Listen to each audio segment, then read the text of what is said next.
Hello, I'm Casey Fatchett, and welcome to the Nerdy Photographer Podcast. On this episode, I'll be talking with my friend Leighton DaCosta about a master service agreement and why it's very, very important for you to have one if you're employing second shooters for your wedding or event business, or associate photographers who shoot for your studio but who are not employees. Now, you can listen and hear all about that right after this short break.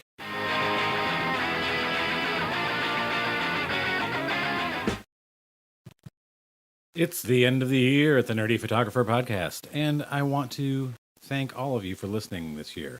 I have a lot in store for 2019, but as 2018 comes to a close, I'm offering you 20% off everything in the new Nerdy Photographer store. That's right, 20% off. Just use the code EOY, all capital letters, EOY 2018, and get 20% off. Contracts, workflow resources, everything in the store, 20% off. EOY 2018. Hello, I'm Casey Fatchett, and welcome to the Nerdy Photographer Podcast. This episode is titled, You Can Be My Wingman Anytime, as long as you sign this agreement. I'm speaking with Leighton DaCosta, who, besides my wife and I, is probably the person who quotes Top Gun the most that I know of. It's a long list of distinguished people. That's all I can say. The list is long and distinguished. It's long and distinguished, exactly. They were abused as children. All right, so we're going to hop into this, and I find a lot of photographers, especially in the wedding and event photography industry, often work with second photographers. You've got a wedding, it's 200 people, you need a second photographer, or they have associate photographers who work under their brand. And when I started hiring people to be second shooters, I really didn't think much about it. I was just like, hey, I'm going to hire you to come with me to this wedding. I think that's pretty much all we need to discuss. Here are the details. But why is it important to have a contract or agreement with these photographers that you hire? Well, Casey, it's important. And most of us, we look at, as photographers, we look at contracts as a way to protect each party or to oblige a party to do something that they should do anyway. But really, a contract is a part of a relationship, kind of like, a marriage type thing. And in business, especially with business partners like associate photographers and second photographers, we really should look at the contract as a way to come to an understanding and, of expectations. What are we expecting from our second photographers, or what are we expecting from the primary, and what the primary is willing to do. We spoke about this a couple of times before, and I've mentioned something that you rarely see in wedding photography, but in a lot of commercial photography, you often see it, which is a master services agreement, or an MSA. And this is pretty much an overall binding agreement contract that discusses, things as far as how long this person will be a second photographer with you, or how many shoots they're going to do with you, how much you're going to pay them per hour. And it really puts you in a position to where we hash this out now. We hash this out over a drink, or over a cigar, or over some eggs and bacon or something like that. And then, we get into... I'm fine with all of it. Eggs, bacon, and cigars. Exactly. And then later on, when the weddings do come up, then we actually have like a statement of work or something to say, like, okay, we have a specific agreement for this wedding. You're going to work X amount of hours, and I'm going to expect, so many pictures from this wedding. But I'm no longer looking at image usage rights on that contract because it's covered by the original master services agreement. And this really allows photographers to keep that the words that we love oh so dearly, independent contractor type status. Yes. Right? Yeah. And so, like I said, a lot of that is covered by the master services agreement. Yeah, I recorded an episode about, the business part of photography is not the sexy part, and it's something that most of us as photographers don't want to deal with. So this, master services agreement, is this something that you would sign in perpetuity? Is this something that you, revisit every couple of years? Or do you put, a time limit on it? Or how would you handle that?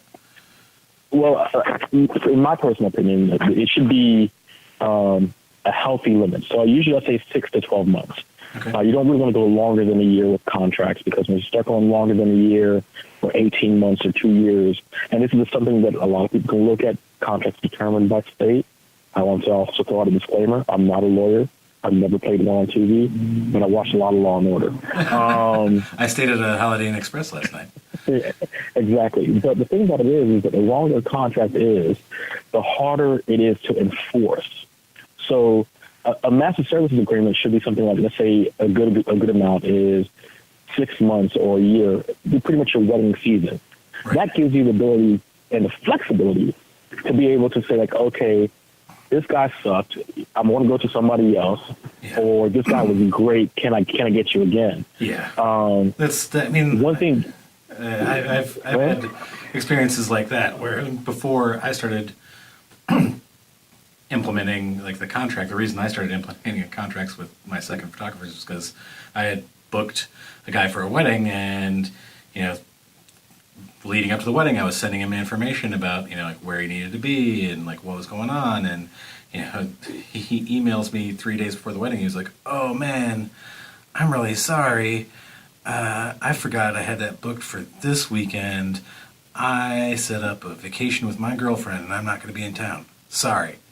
And it was just gone. Like, I had worked with him before, he was great, but then it was just like totally flaked on me. So that's when I started, like, I need a contract with these people. And that's one of the things that's really important to, and you can even address that in your master service agreements in case of breaches and stuff like that. But it's one of those things because, we've asked, like, well, should there be and I hope I'm not getting too far ahead, but should there be a mutual fee that's paid? I know, like, with my second photographers, if I book a wedding and it's just a random, not a long-term photographer, right. Hey, I'm coming to New York, I need a second photographer in New York. Right. Hey, Casey, are you available? Well, if I'm booking you for 10 hours, for example, for that day, in my agreements, usually I pay you in advance a retainer of 3 hours. That's 3 hours because as I do business, my minimum for weddings is 3 hours. So that's my expectation from anybody else. Right. So whether or not that wedding gets canceled or whatnot, they come home and they find somebody else that shouldn't be there, that is of no concern of you. I am retaining you just like the customer's retaining us to be there. And I think that is really important to treat second photographers and associate shooters. I think that overall, a lot of the troubles happen is because we look at associate shooters and second photographers as commodities and not as partners in our photo shoots. Our weddings. I mean, they really are a partner. I mean, they're representing your brand. I mean, whatever your photography business is, if you're hiring somebody there, and that's something that I've had to get across to people a lot of times. Like, I've had people who, like, I've met, I know, but I just wouldn't work with them. Like, I know their work, or they're great photographers and they're great people, but their style just doesn't fit me. And I'm like, this, you're a wonderful person, wonderful photographer, but I'm not going to hire you because the way you shoot doesn't match with the way I shoot. And because I do see it as that, like, as a partnership.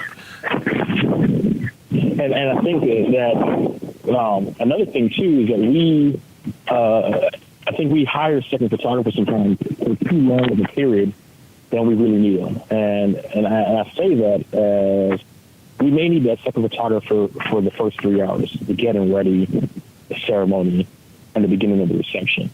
And then for the next 3 or 4 hours or whatever, that second photographer is just really shooting B-roll for us. Right. A lot of photographers are not going to use a lot of the images that come from the reception unless the second photographer is shooting table shots or they're doing photo booth shots or whatnot. Well, maybe good for you. I think everybody's different. Everybody's different. I mean, personally, exactly. Excuse me. Personally, like when I have second photographers, like during the reception, like normally I recommend it if there's a big wedding. Sometimes you get like 200, 300 guests, and it's like people want pictures of their guests partying and having a good time. I can't cover that whole group. Exactly. So for that, it's not really B-roll because they're shooting pretty much the same thing that I'm shooting. Or if like Jewish wedding with 200, 250 people, and they start doing the hora, you get trapped in the wrong place. You can't get You shot. want somebody ground level, you want somebody elevated. Like I like to be the elevated guy. and I'm like, and if you're like me, because like I'm one of these people that I outsource a lot, so I don't choose my photos. What actually, like I choose the initial call that I send to my retoucher, but I don't choose what comes back. And so there are times that when I'm getting 700 or 400 or 500 shots back, where my second photographer is 60% of those files. And, you know, sometimes it's just that he had a really good day. Sometimes I had a very bad day.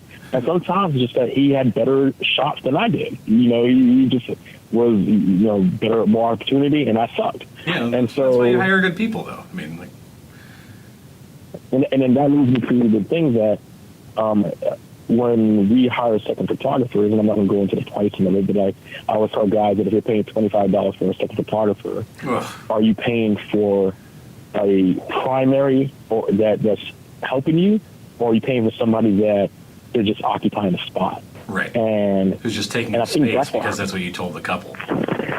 Exactly. If I'm a second guy, and they're like, okay, you offered me $350 for a day, and then all of a sudden a wedding comes up, and I know that I'm going to net 1,000 or 1,500 or whatnot, business sense wise. Hey, you know what? Let me eat the $350 that you know you were going to get, you want to give me, and let me go and do this other wedding. Right. And I think that's why a lot of people get snaked on too as well. Yeah, I mean, I think that the issue there is, you know, I've always, you know, worked with people, the second photographers and associates that I work with have their own businesses. They've got their own wedding businesses, and you know, I completely understand that they might look for other work. So we talk about like, okay, you know, what's a good cutoff time to stop looking for other jobs, and that's included in the contract. It's like, yeah, like, okay, when we get to this point, you're not looking for other gigs, you're working with me, because then if you leave, you know, I'm kind of left hanging out in the wind. And we had talked about this earlier, but I was reading this exchange in a wedding photography forum about, you know, a second shooter who had two different photographers cancel on them, saying like, we don't need your services. Some of them like a month out, some of them like a week out, like with no explanation. And, you know, as you discussed, like having a kill fee or a deposit that you've already paid the second photographer is great. You know, that's a great way around that type of issue. But then when we get to the other side, it's like, well, what do we do if a second photographer calls you a week out and says, I can't make it, I booked something else, I managed to get another job?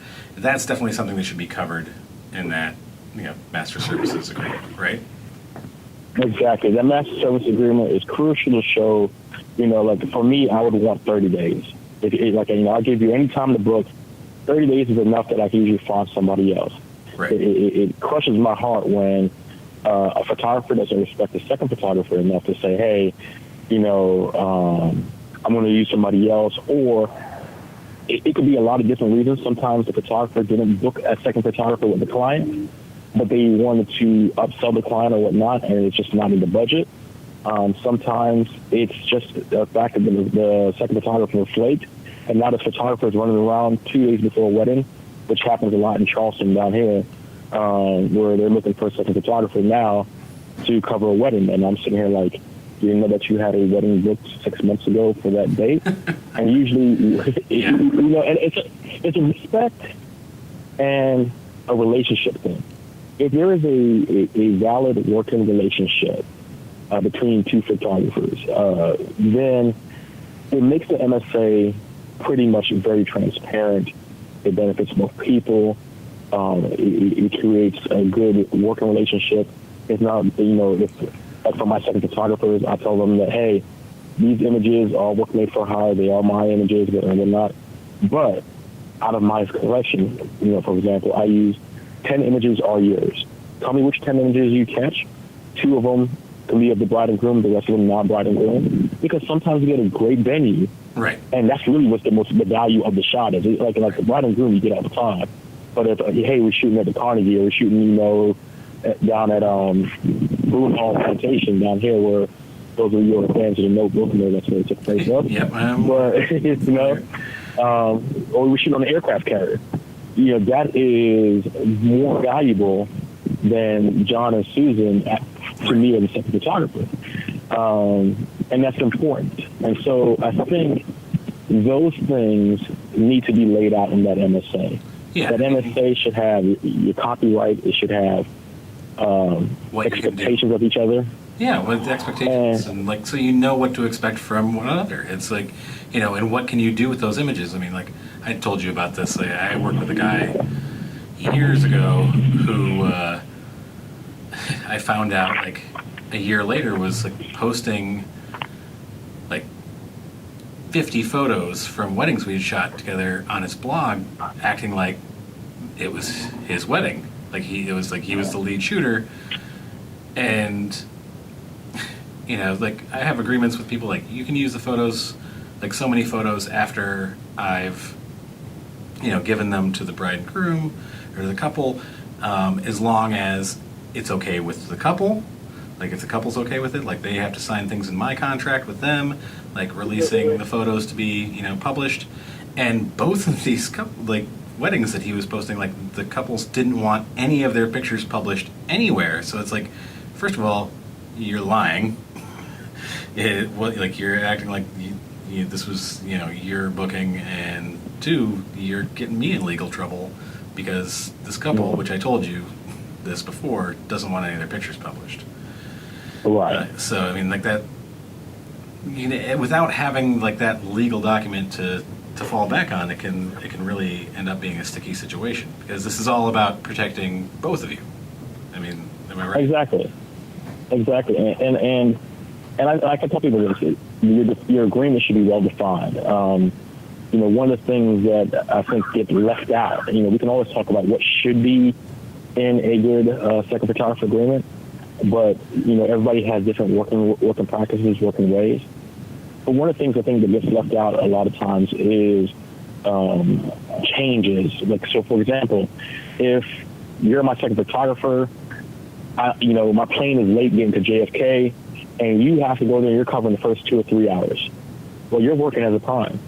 And should your rate stay the same as a second photographer when you're doing the work that I should be doing? Right. I think that should be a valid reason to be in there. Like you said, most of us have businesses ourselves. One of the things that I had asked somebody a long time ago was that as an associate photographer, you were getting paid $1,000, just to show up and shoot, turn over pictures and go, and you would guarantee 20 shoots a year. Would that be worth it to you as a business? For some people, it is. Some people that's $20,000 of capital for 20 days of work, right? As opposed to us as a photographer is doing, on average 10 to 15 days of work per wedding, not including all the delivery to meet time per client. Right. So I think for second photographers and associates, prime photographers need to look at them as business partners, not just quasi employees. And I think that would make a lot of the agreements a lot better. Yeah, I think that people need to realize, and I used to work at a studio, I wasn't a photographer there, but I used to work at a studio where,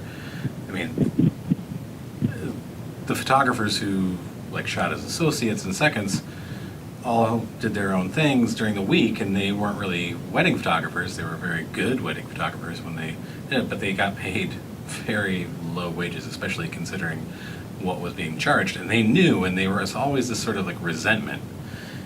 Right. That you're charging 6 times what you're paying me, and I'm going out there and doing the work, and I know you're doing the editing, but 6 times, that seems like a really an imbalance there. So I think we have to be fair and think, like you said, think about second shooters and associates as partners in your business, and not just somebody I'm throwing money at to do this job that I need somebody to do. And a tip that I pass on to photographers starting out is to price their second photographers not as a service, but a product that they're providing from their business. And so that way that it's a pass-on item. Your cost of that second photographer plus whatever that you're going to be, your margin that you're going to make off of that. Right. And that's passed on to the client. So if you're going to pay that second photographer $1,000 a day, for example, then your client's going to pay $1,250 or $1,500 or whatever the market would allow for that second photographer. That way, your second photographer knows what to expect going into it. Right. And I think by having, whether it be over time periods, whether it be up to, let's say, up to 6 weddings, for example, so that photographer knows, hey, over the next 12 months, I can expect up to 6 weddings. I'm not guaranteed 6 weddings, but I can expect up to that. Right. And that way, that if you only shot with me one time, and then you're like, you know what, I don't want to be contractually obliged to you again because I only did that for one time for you, then guess what? You don't have to renew at that point. Right. And we're still cool. We're still friends. We still go smoke. We could still be wingmen. We're just going to be on different planes, so. Yeah, I mean, we gotta lay the groundwork, and the most important thing here is like maintaining those relationships. But the second most is that we're protecting ourselves legally, because you don't want to go to court. And one great thing about the master services agreement is that if you do go to court, a lot of times that will be the governing document that a judge is going to use. And so whether it's federal court over copyright issues or whether you're going to the state court over just regular business practice issues, that master services agreement is going to be the Bible, so to speak, that judge is going to look at and say, okay, you know what? Did this wedding fall underneath this agreement, or did this violate it? Did your actions violate this? And that's why, and everything should always be in good faith. Don't, and I think sometimes in the industry, our contracts tend to be one-sided. Yeah. And, I tell guys this is the reason why you always go seek a lawyer to construct your initial contracts before you start, finagling them. Is because the more one-sided a contract is, actually the harder it is to enforce a lot of times. Right. And so, and then, it's like, hey, you know what? This guy's a second photographer. He was supposed to be here at 9 o'clock. I told him to wear, black shoes and the black pants and this and this and this. And he was supposed to have Nikon cameras and he was supposed to have this and this. Well, you sounded a lot more and more like an employee. Right. Than someone who's hiring an independent contractor. Yeah, when you put that many specifics and it's only one-sided and there's nothing explaining their benefits to this, what they're getting out of it, it starts to sound more like, you're an employee, not a partner or independent contractor. Exactly. Yeah. All right, Leighton, I think this is great. I think that a lot of people can benefit from this information, and I think we'll wrap it up from here. And do you have the number of that truck driving agency we saw on TV? What was that? I think it was called Truck Masters. Yeah, I could use that. Thanks, man. I'll talk to you soon. All right, thank you.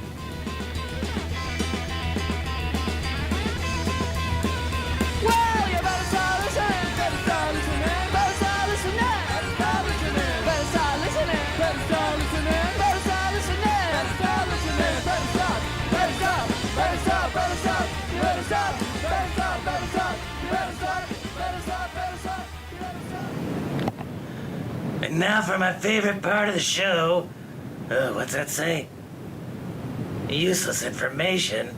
This is always death. In this episode's Useless Information, the first occupied spacecraft did not carry a human being or even a monkey. The space age officially launched on October 4th of 1957 when the Soviet Union launched the first artificial satellite, Sputnik 1. Even more astounding was the launch of Sputnik 2 on November 3rd of the same year, because Sputnik 2 carried the first living creature into orbit, a dog found on the streets of Moscow named Laika.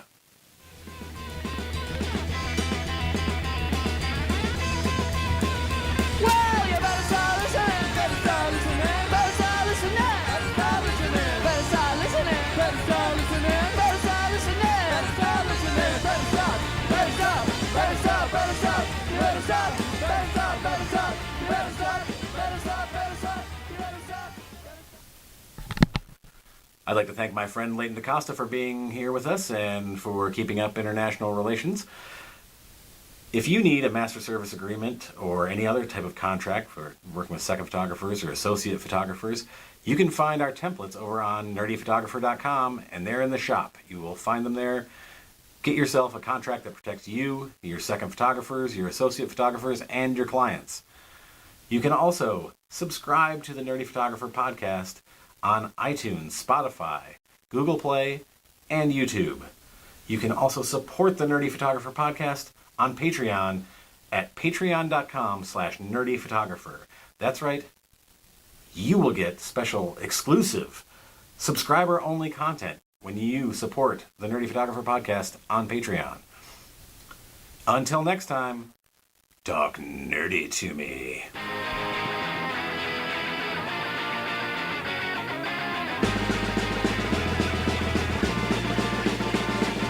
Who's coming back to town? You better start listening. Who's your heart been beating about? You better